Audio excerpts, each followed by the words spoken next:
कितनी मूवीज हो गई हैं? मेरी ऑलमोस्ट 500 प्लस हैं फिल्म्स। आप जब इमरान खान साहब के जलसे में तकरीर करते हैं तो इस वाबस्तगी की कीमत चुकानी पड़ती है आपको? मैं चाहता हूँ कि पाकिस्तान के लिए बेहतरीन चॉइस हो। ज़रार ये मूवी क्यों देखने जाना चाहिए? फिफ्थ जनरेशन का वो एरिया दिखाना चाहता हूँ। ये हैं वो एक्सटर्नल थ्रेट्स जो कन्वर्ट होकर इंटरनल थ्रेट्स बनते हैं। उर्दू पॉइंट की वीडियोस देखने के लिए हमारा चैनल सब्सक्राइब कीजिए और बेल के आइकन पर क्लिक कीजिए ताकि आप हमारी तमाम आने वाली वीडियो से बाखबर रह सकें। अस्सलाम वालेकुम नाज़रीन, आप देख रहे हैं उर्दू पॉइंट और मैं हूं फ़ारूक वड़ाइच। पाकिस्तान की फ़िल्म इंडस्ट्री का बहुत बड़ा नाम जनाब शान शाहिद साहब मेरे साथ मौजूद हैं। इनकी नई मूवी भी आ रही है, उसके बारे में बात करते हैं। शान साहब, कितनी मूवीज़ हो गई हैं? हम तो आपको बड़ी देर से देख रहे हैं माशाल्लाह। जी बिल्कुल, मेरी ऑलमोस्ट 500 प्लस हैं films in Pakistan film industry के लिए। और मेरे ख्याल में 28 साल 25 साल ऐसे कुछ टाइम है। तकरीबन 3 दहाइयाँ 30 साल तकरीबन जी लगते जी हैं। बिल्कुल।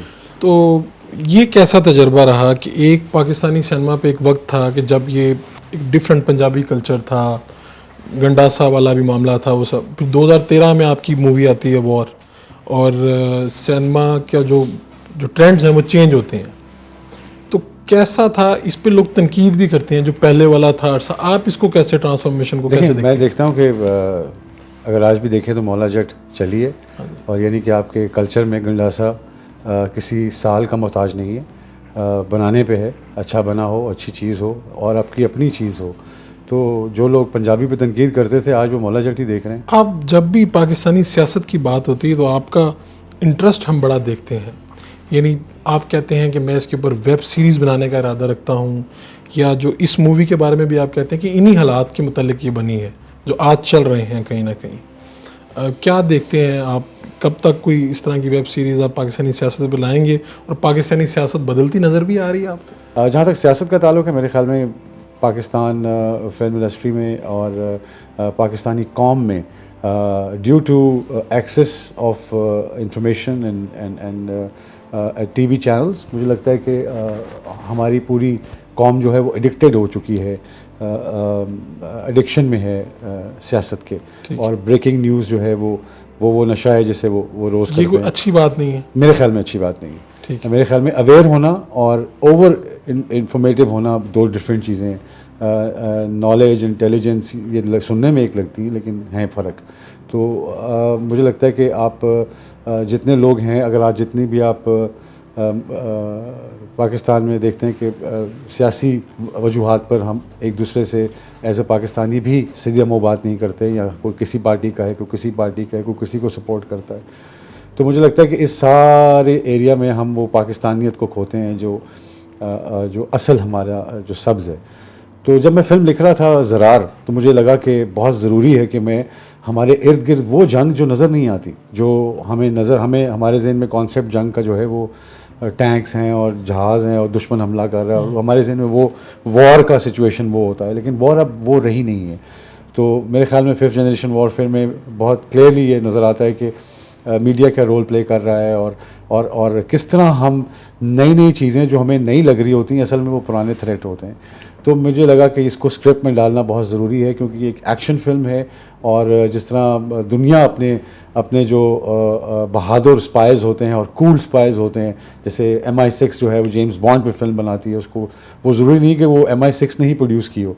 ज़रूरी ये है कि आपका वो किरदार जो एक वैल्यू से भरा हुआ है, पाकिस्तानियत से भरा हुआ है, अच्छाई से भरा हुआ है, ताकत से भरा हुआ है और अपनी स्किल से भरा हुआ है, उसको दुनिया के मैप पे अपना आप नुमायाँ करना चाहिए, उसको ब्रांड करना चाहिए पाकिस्तान को। तो इस सोच से मैंने उस फिल्म को ज़रार को लिखा। सो एंटरटेनमेंट का दिल से रिश्ता होता है। आई थिंक दिल में ये बातें उतरती हैं, और जो न्यूज़ है वो दिमाग की हद तक रहती है। तो स्ट्रेस भी सारा दिमाग से ही होता है, दिल से तो स्ट्रेस होता नहीं है। तो आप हमने देखा है कि आपके दिल में कहीं ये बात है कि पाकिस्तानी जो मूवीज़ हैं इनको इंडिया और बाहर वो रिस्पेक्ट नहीं मिलती जो शायद मिलनी चाहिए, और इसके नतीजे में मुझे लगता है कि कहीं ना कहीं जो इंडियन मूवीज़ हैं आप उनके यहाँ पर लगने के हक़ में नहीं हैं। पहली बात तो ये कि मैं रियाज शाहिद साहब का बेटा हूँ। उन्होंने कश्मीर के ऊपर फिल्म बनाई, कश्मीर की आज़ादी पे फिल्म बनाई, फ़लस्तीन पे, उनका फ़लस्तीन के ऊपर बनाई। लेकिन इन पर्टिकुलर इंडियन आपने बात की, तो मैं उसके हिसाब से बात कर रहा था कि कश्मीर, ऑक्यूपाइड कश्मीर जो है, वहाँ पे क्या मज़ालिम ढा रहा है जो आज की हुकूमत है उनकी, इंडिया की, तो मुझे लगता है कि एक एहतजाजन, एक ऐसी एक बात करना कि मैं as a Muslim, as a Kashmiri, मैं ख़ुद कश्मीरी हूँ, तो मुझे लगता है कि अच्छा नहीं लगता मुझे कि मैं उस नैरेटिव को भुला के उन लोगों से कारोबार शुरू कर दूँ। मुझे लगा कि वो इस तरह का कोई एस्पेक्ट हो कि हमारी फ़िल्मों को वहाँ पे एक्सेप्ट किया जाए, उतनी स्पेस दी जाए जो यहाँ पे पाकिस्तान उनको स्पेस देने के लिए पाकिस्तान तैयार है। ज़्यादा दे रहा है स्पेस। जी, बिकॉज़ पाकिस्तान के हमारी जो भी गवर्नमेंट आई, चाहे ये है, पिछली है, उससे पिछली है, उससे पिछली है, उन्होंने कभी भी कल्चर और फिल्म और म्यूज़िक और आर्ट को इम्पोर्टेंट नहीं समझा। इसलिए जिसको कोई पोर्टफोलियो ना मिल रहा हो उसको कल्चर दे देते हैं। तो उसको इम्पोर्टेंट करने के लिए इंफॉर्मेशन के साथ लगा देते हैं ताकि इम्पोर्टेंट रहे, रेलेवेंट रहे। तो ये शान साहब, जो फिल्म स्टार हैं वो कंट्रोवर्सी से थोड़ा दूर रहते हैं, कोशिश करते हैं, सियासी वाबस्तगी से दूर रहते हैं। आप जब इमरान खान साहब के जलसे में तकरीर करते हैं तो इस वाबस्तगी की कीमत चुकानी पड़ती है आपको?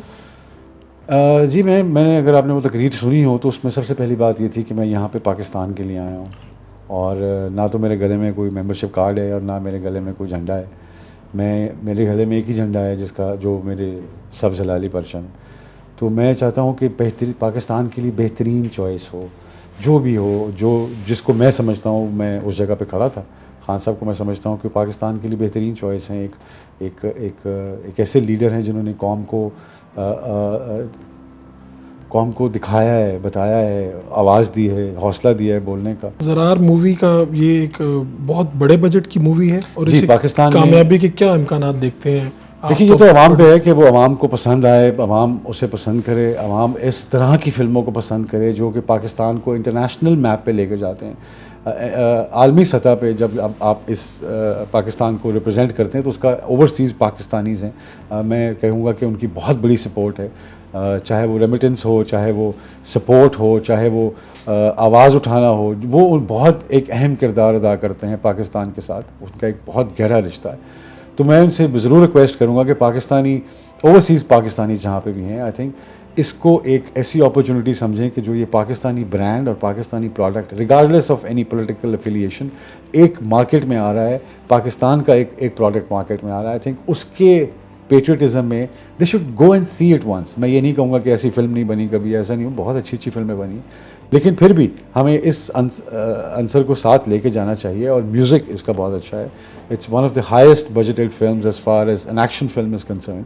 और इसमें इंटरनेशनल एक्टर्स हैं, इसमें लोकल एक्टर्स हैं। मुझे लगा कि इनका आपस में इकट्ठा करना और एक नया ब्रांड क्रिएट करना बहुत ज़रूरी है पाकिस्तान के लिए।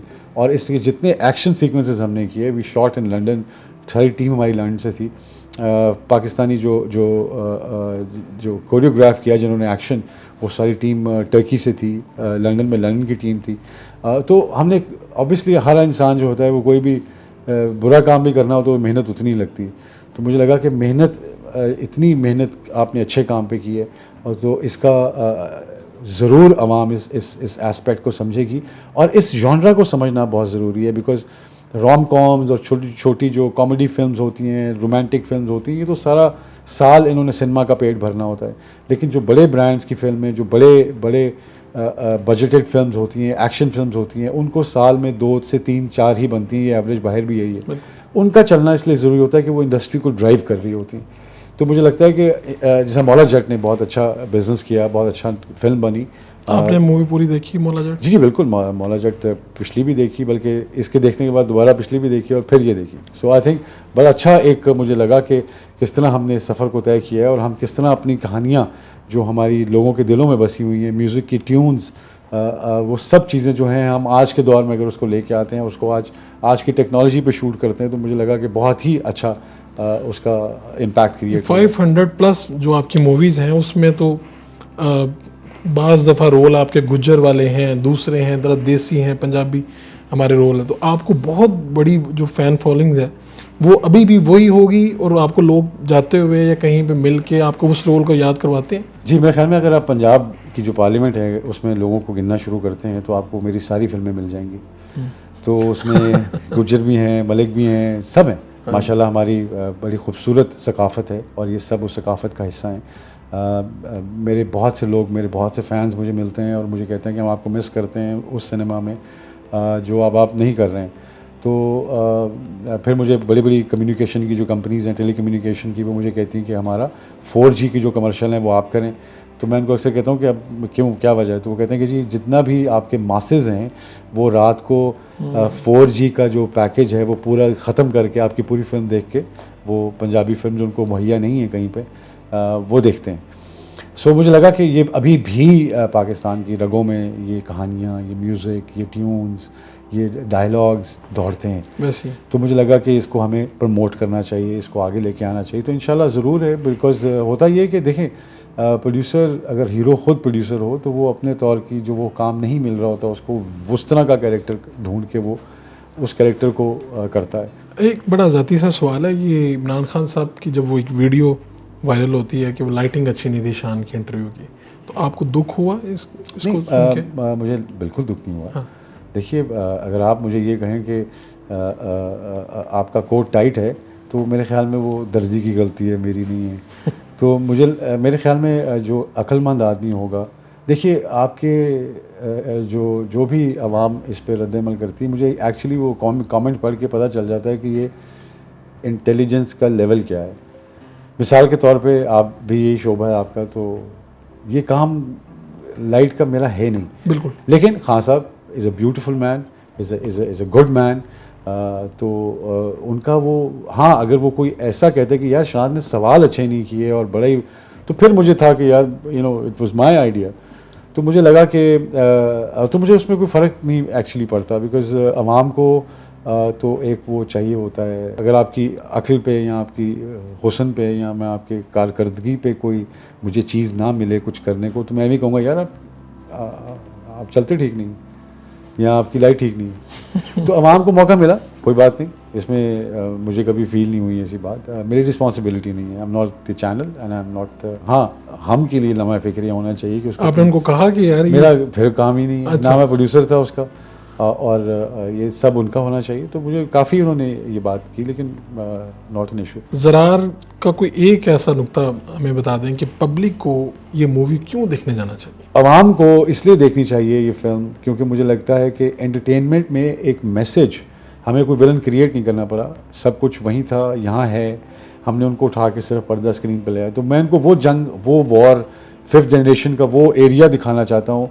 जिसके बाद उनको शायद आज की गुत्थियाँ जो उनके जहन में हैं, जो न्यूज़ चैनल के थ्रू आती हैं, वो सुलझ जाएँ, उनसे समझ आ जाए उनको कि अच्छा तो ये हैं वो एक्सटर्नल थ्रेट्स जो कन्वर्ट होके इंटरनल थ्रेट्स बनते हैं। तो मुझे लगा कि एक्सटर्नली हमें अपने आप को देखना है कि हमारा जो जिस जगह पे हम रहते हैं, हमें पाकिस्तान को बहुत बुली किया जाता है, गुंडागर्दी की जाती है पाकिस्तान के साथ। पाकिस्तान को कभी अफ़गानिस्तान से गुंडागर्दी होती है, कभी फलां जगह से होती है, कभी इंडिया हमारा हमसाया है, कभी ये।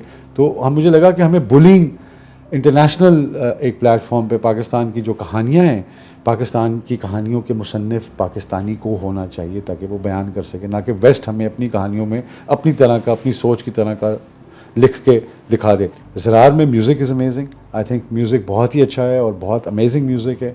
हमने लंदन में बहुत जगह पे सॉन्ग शूट किए और एक्शन सीक्वेंसेस आर अमेजिंग। मुझे लगा कि ये इस वक्त हम अगर इसको लेके चलते हैं और ये इस तरह की कोई प्रोडक्ट बनाते हैं जिसमें आपका इंटेलिजेंट सिनेमा भी हो और थ्रेट्स टू योर कंट्री भी हो और आपको एक इंफॉर्मेटिव रिसर्च हुई स्क्रिप्ट मिले जिसमें आपको लगे कि जो आपके सरप्राइज फैक्टर या आपकी नॉलेज में इजाफा करे, एक नया बाब खोले, इस तरह का एक स्क्रिप्ट होना चाहिए जो ज़रार इज़ ऑल दैट।